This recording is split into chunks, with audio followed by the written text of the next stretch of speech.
जय हिंद दोस्तों।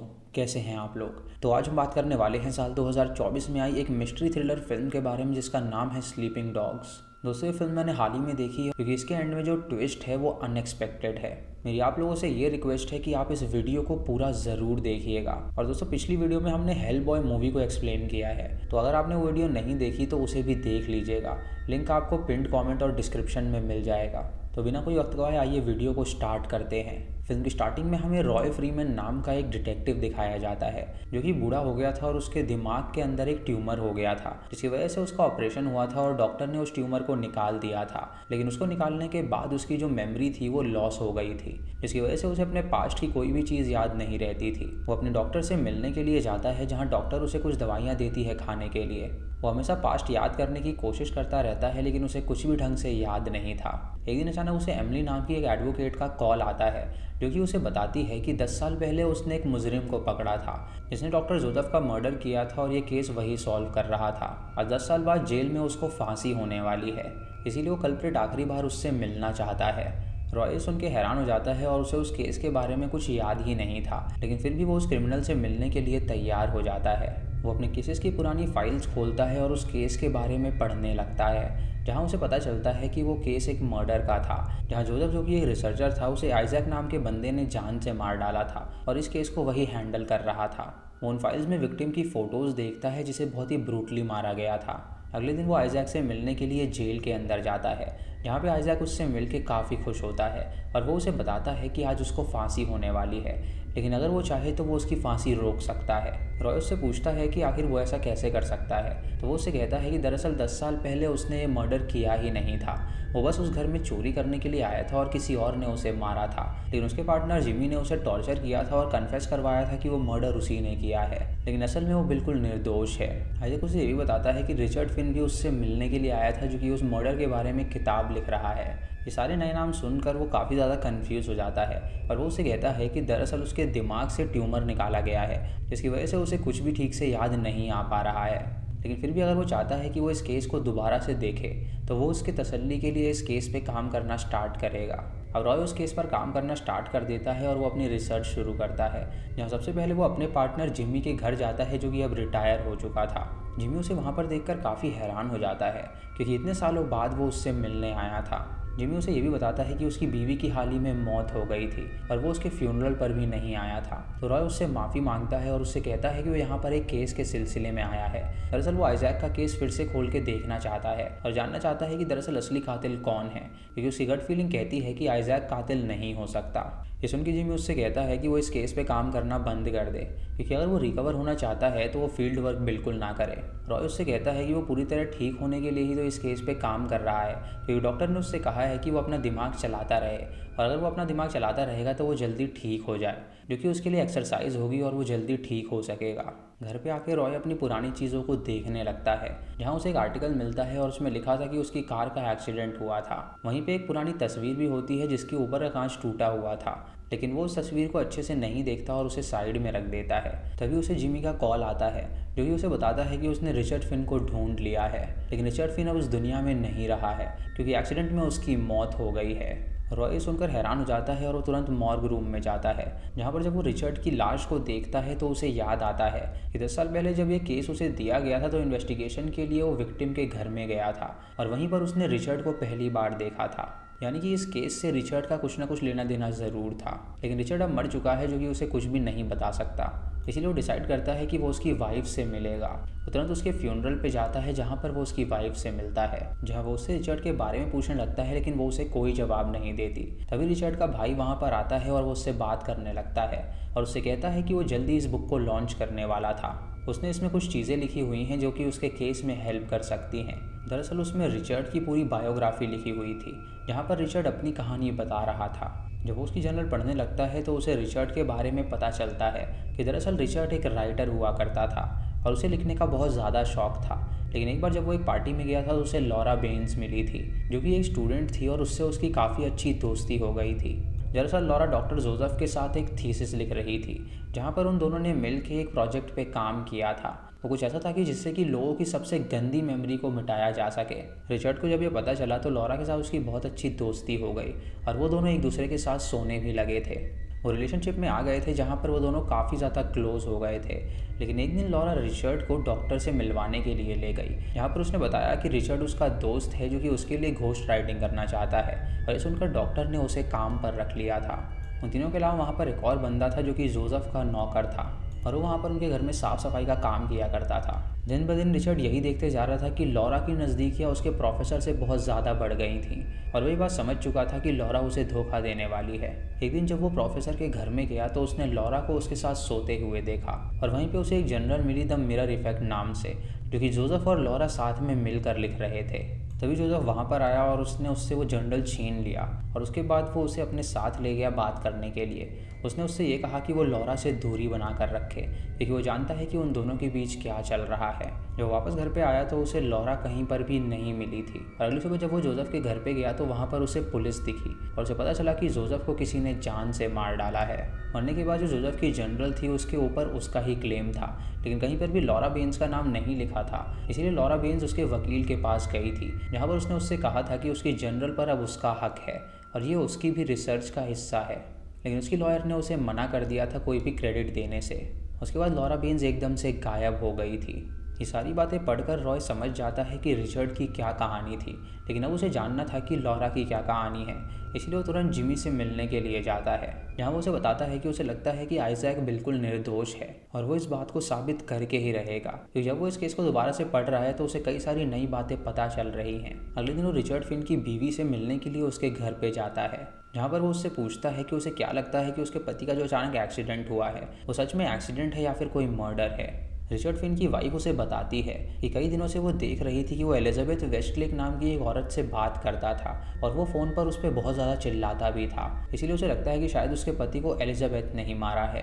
घर जाकर रॉय एलिजाबेथ नाम की लड़की के बारे में सर्च करता है, जहाँ पर उसे उसकी फ़ोटो नज़र आती है, और तभी वो देखता है कि एलिजाबेथ कोई और नहीं बल्कि वो लॉरा बेन्स है, जिसने अपना नाम बदल लिया है और वो नई आइडेंटिटी के साथ रह रही है। अगले दिन वो एलिजाबेथ से मिलने के लिए जाता है, जहाँ एलिजाबेथ उसे देखकर पहचान जाती है और वो उससे पूछती है कि वो कैसा है। ये देखकर वो हैरान हो जाता है कि वो उसे पहले से ही जानती थी। वो उससे पूछता है कि क्या वो पहले मिल चुके हैं, तो एलिजाबेथ उससे कहती है कि उसे सच में कुछ याद नहीं है।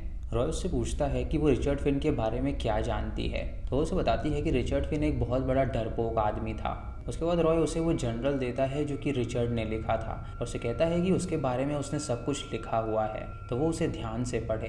एलिजाबेथ उसे अपने पास रख लेती है और वहाँ से चली जाती है। जब रॉय अपने घर में होता है तो उसे याद आता है कि 10 साल पहले लॉरा बेन्स उससे मिलने के लिए आई थी, लेकिन उसे ये बात याद नहीं थी कि वो किस लिए मिलने के लिए आई थी। अगले दिन वो जोसेफ के नौकर से मिलने के लिए जाता है जिसका नाम वेन होता है, और वेन से वो उसकी कहानी जानना चाहता है। और वेन उससे कहता है कि वो डॉक्टर जोसेफ के लिए काम किया करता था, और वो देखता था कि हर घंटे कोई ना कोई नया शख्स उस घर में आता ही रहता था, मानो कि डॉक्टर की कितनी ज़्यादा जान पहचान हो। एक दिन डॉक्टर ने उसे अपने रूम में बुलाया और उसे कहा कि वो जानता है कि वो पहले आर्मी में काम कर चुका है और इराक में उसने कई सारी लड़ाइयाँ लड़ी हैं जो कि उसकी बहुत ही बैड मेमोरीज़ में आती हैं। तो उसने एक ऐसा सोल्यूशन बनाया है जिसे खाकर वो अपनी बैड मेमोरीज़ को इरेज कर सकता है।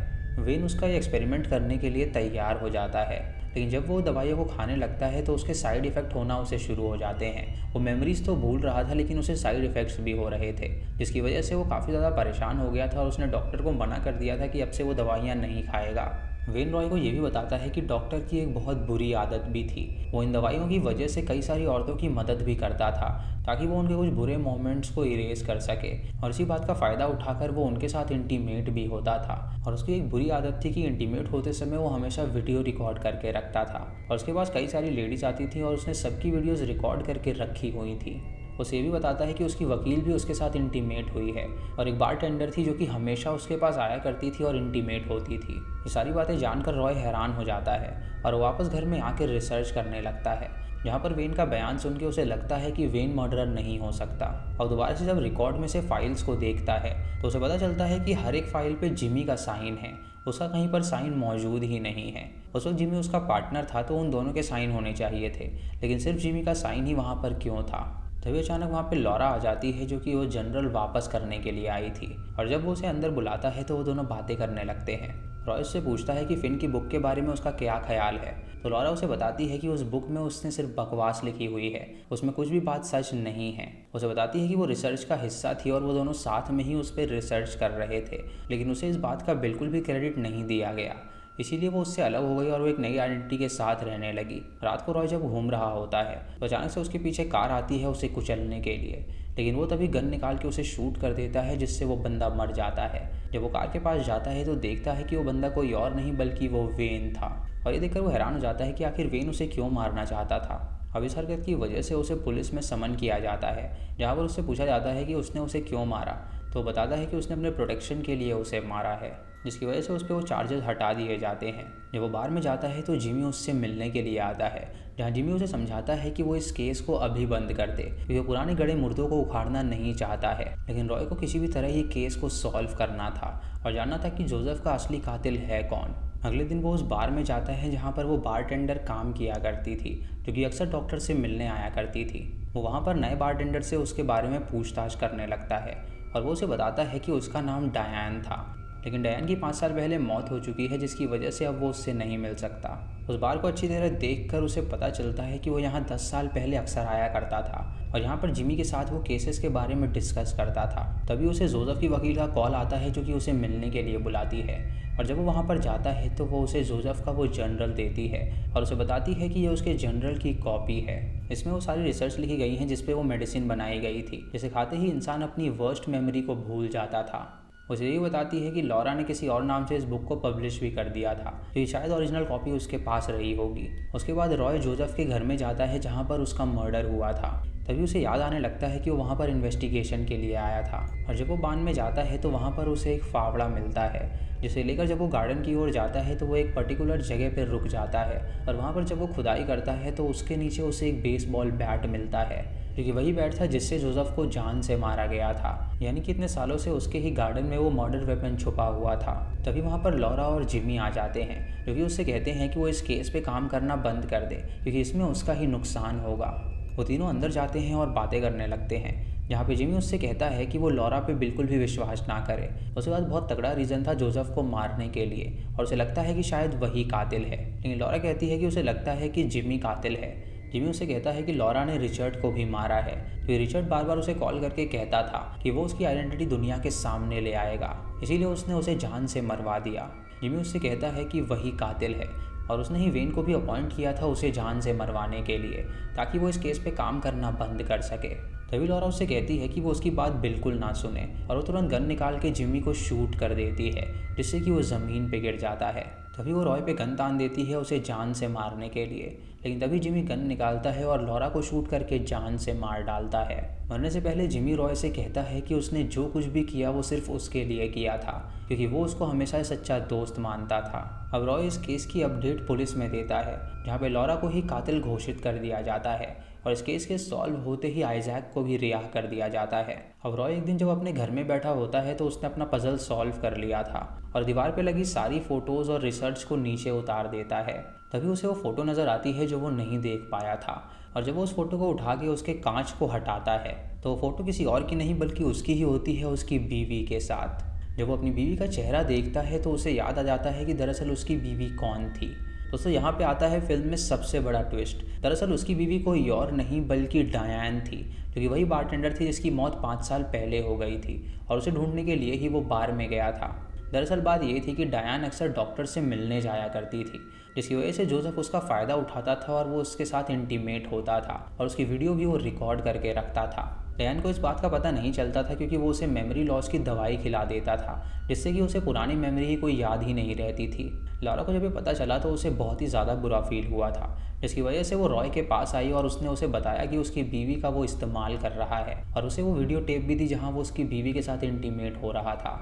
रॉय ने जब ये देखा तो उसे बहुत ज़्यादा गुस्सा आया, और उसकी दवाई की वजह से उसकी बीवी को साइड इफ़ेक्ट्स आना शुरू हो गए थे। इसीलिए रॉय ने बदला लेने का सोचा, और वो एक बेसबॉल बैट उठाकर ले गया उसके घर में, जहाँ पर उसने जोसेफ को बुरी तरह पीटा और उसे जान से मार डाला था। और ये करते हुए उसके पार्टनर जिमी ने उसे देख लिया था, जिसने उसकी मदद करनी चाहिए, और उसने जो मर्डर वेपन था उसे उसके गार्डन में ही छुपा दिया। उसी वक्त डॉक्टर के घर में एक चोर आया था चोरी करने के लिए, जो कि आइजैक था, तो उन लोगों ने आइजैक को ही फंसा दिया और उसको ये टेस्टिमनी दिलाई कि वो मर्डर उसी ने किया है, जिसकी वजह से रॉय एकदम फ्री हो गया और आइजैक पे वो इल्ज़ाम डाल दिया गया। यानी कि रॉय ने ही वो मर्डर किया था, और वो सारा जो केस इन्वेस्टिगेट कर रहा था वो बेतुका केस था। असली मर्डर रॉय था, जहाँ पे उसकी बीवी का शोषण करने के लिए उसने डॉक्टर को मारा। और अपने आप को बचाने के लिए उसने आइजैक पे इल्ज़ाम डाल दिया।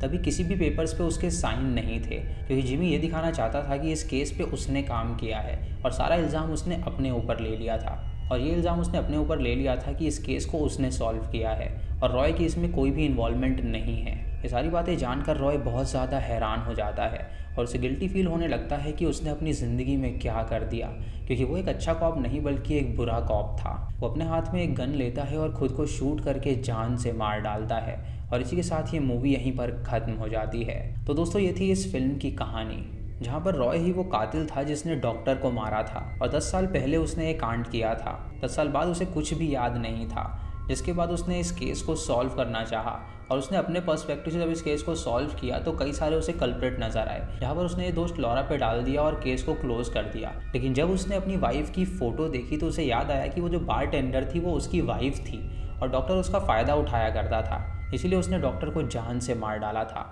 और उसे बचाने के लिए जिमी ने उसका साथ दिया था। तभी मरने से पहले जिमी ने उससे कहा था कि उसने वो सब उसके लिए किया था और वो उसे अपना दोस्त मानता था और तभी वो बार बार उसे मना कर रहा था इस केस पे काम करने से, क्योंकि उसे पता था कि अगर उसे पता चलेगा कि वही कातिल है तो वो खुद को ही मार डालेगा। और अंत में यही हुआ, रॉय ने खुद को जान से मार डाला। आपको इसका ट्विस्ट कैसा लगा आप हमें कमेंट सेक्शन में ज़रूर बताइएगा। चैनल पे नए हैं तो इसे सब्सक्राइब करें और बेल आइकॉन दबाएं नोटिफिकेशंस के लिए। और दोस्तों वीडियो को लाइक और शेयर करना बिल्कुल मत भूलिएगा। तो मैं मिलता हूँ आपको अगली वीडियो में, तब तक के लिए जय हिंद।